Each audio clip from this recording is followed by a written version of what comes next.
Hey everyone, welcome back to Open. Our next guest is a Salvadoran writer whose works appeared in multiple publications such as the Boston Globe and the Washington Post, and that's just to name a few. But he joins us today to speak about his highly anticipated debut book, There is a Rio Grande in Heaven, a collection of Central American stories that explores identity through time and space and reveals what happens when your life is not your own. And here to share more is There is a Rio Grande in Heaven author, Ruben Reyes Jr. Hello and welcome. Hello. Thanks so much for having me. Congratulations, Thank you. Ruben. Before we start, I have a signed copy that I'm going to return to you. Return to me, that's right. For you to take home. But thanks again for having me. I'm so excited to talk about Oh, the and book. thank you for signing it to my daughter. Of course. Oh my gosh. So I got to tell you, I just in what I have read so far, this book is a treasure. Thank you. And it's really a treasure. While, you know, a lot of your stories depict Central American backdrops and backstories, right? And a little history as well, even though it's done in a magic realism style. Yeah. I like that it's educational, but I like that it also allows you, it transports you. I was transported. And the metaphors that are used in being able to kind of reconsider, it's very clever. So the style is unique. So how did you even get here? How did I get there, right? Yeah. Such a good question. Thank you. I mean, it's kind of me in a book, right? Like I, grew up in Southern California, the son of two Salvadoran immigrants, but I was a very bookish child, right? And so I read a lot of science fiction and fantasy growing up. But then I went to college and studied Latinx literature and Salvadoran history. And eventually when I went to grad school for creative writing, I was like, okay, so how do I combine all of these things, all of these interests, and all the personal things I've gone through, right? Growing up in El Salvador, growing up in Southern California, living on the East Coast. And I just kind of, in these stories, found a way of blending everything together. And that's why we go so many places in this collection, right? We go to the magical realism, we go to the sci-fi, there's a story set in Mars, there's a story about a reggaeton artist, there's a little bit of everything in here.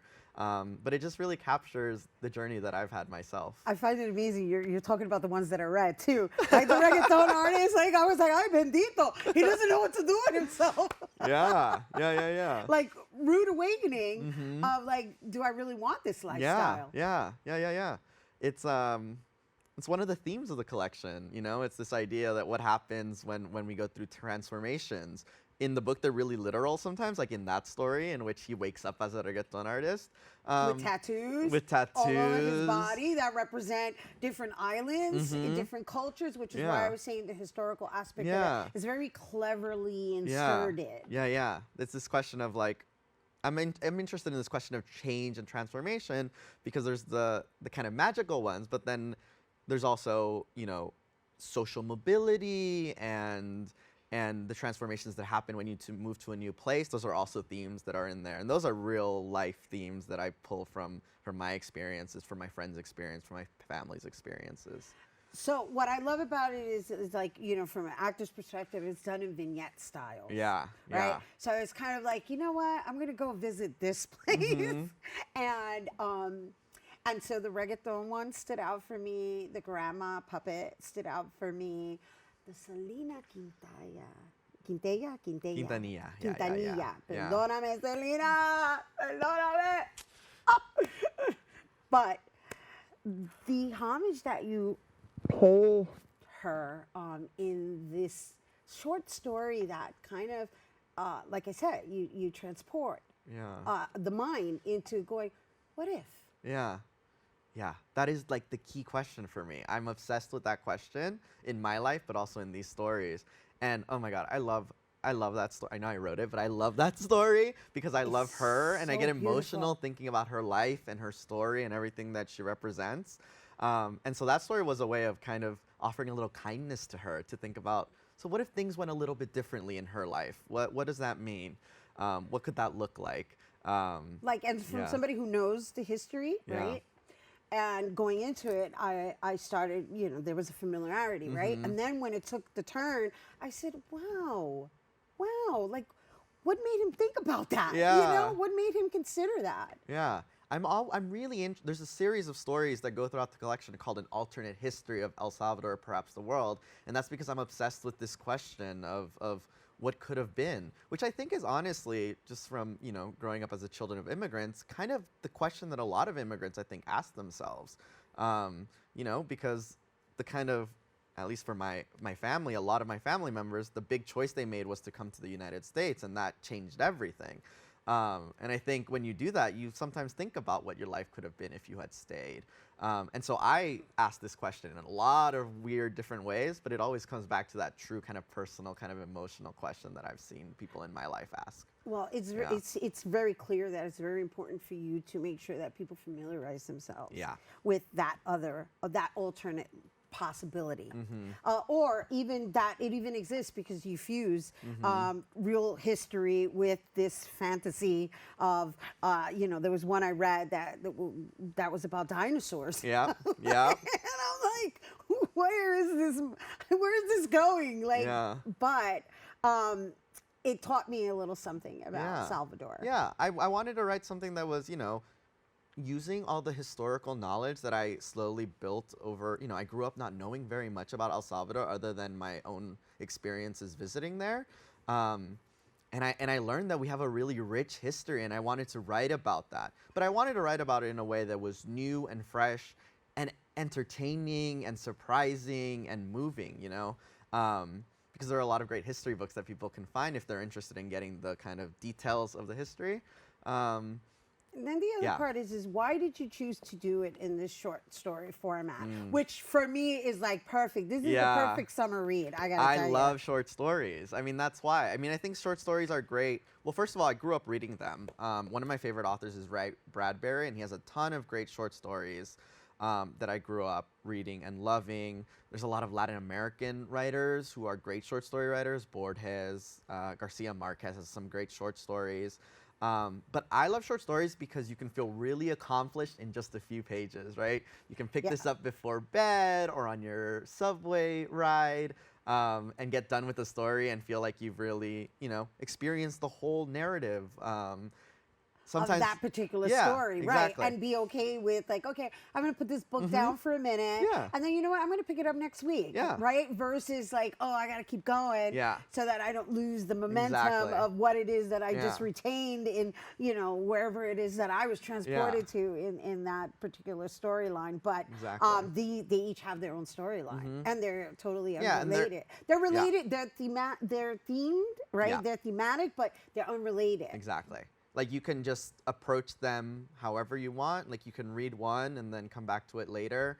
But yeah, I love this idea of little standalones within a bigger book. It's really appealing to me. So how are you feeling with this debut book? Oh my that gosh. Hasn't even been officially released, I know. but is already making all kinds of headlines. Well, we're so close, and people have read it and been really generous about it. I'm feeling really excited. Yeah, it's kind of, it's been a long time coming. I started writing this, I think the earliest version of it, I wrote in 2016 before Trump was even president. We don't talk about that name.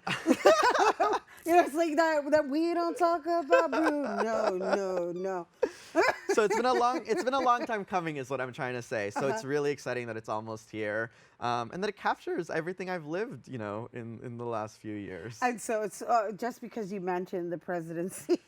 Oh yeah. And where we are now in the climate, I think the timing is impeccable as well. Yeah. It is a lot about, the dignity that I think immigrants have been denied in this country. That's a really important through line in the book.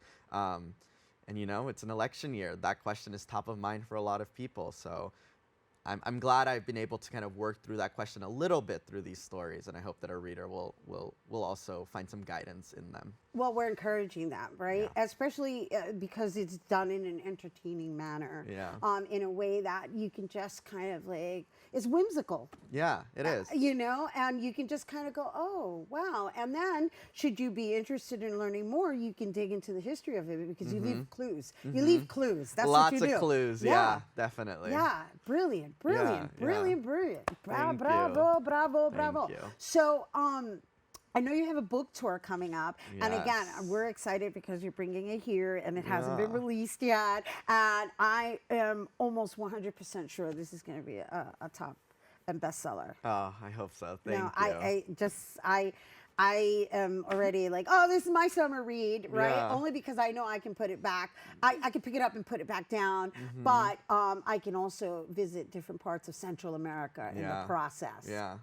Yeah, totally. And space and Right, and space, right. We and gotta a talk about the reggaeton future. concert and the Right, future. right. It goes a lot of different places. Right, it's like you Yeah. go past, you go back in time, Yeah. in the future, different parts of the Yeah. world. I'm glad you felt transported because that was definitely my goal, was to transport someone somewhere new with each story. Yeah, well, your writing definitely is very meticulous in describing like where we are, and if you're into that style of like really absorbing the scent. You know, I'm an actor, so I go there. You know, I'm like, oh wow, you know, I could see the rustic. Yeah, what does it I could smell like? What does it yes, look like? Yes, Yeah. yes, and it's in here. Thank you. Yeah, Yeah. no, thank you. Thank you for blessing us with this, and thank you for signing my copy to both me and my daughter Tranvida. She's the next generation, Yeah. and I think this is a great read for them as well. And you guys, once again, we were talking. There is a Rio Grande in heaven, and we forgot to mention the fact that it's pronounced Rio Grande, pero you know we're gonna keep it broad and just make it grand, right? Ruben Reyes Jr. Everyone. And once again, there is a Rio Grande in Heaven is available where all books are sold beginning August 6th, right? But he has a book launch tour happening August 7th at 7:30 at Greenlight Books, located at 686 Fulton Street in Brooklyn, and another reading happening August 14th, 12:30 p.m. at the Reading Room Bryant Park, which is located on West 42nd Street and Bryant Park. Make sure to pre-order, mi gente. This is definitely a summer read. This is definitely, without a doubt, a summer read. All right. For more information, you can visit RubenReyesJr.com. Stay tuned for more Open after the break.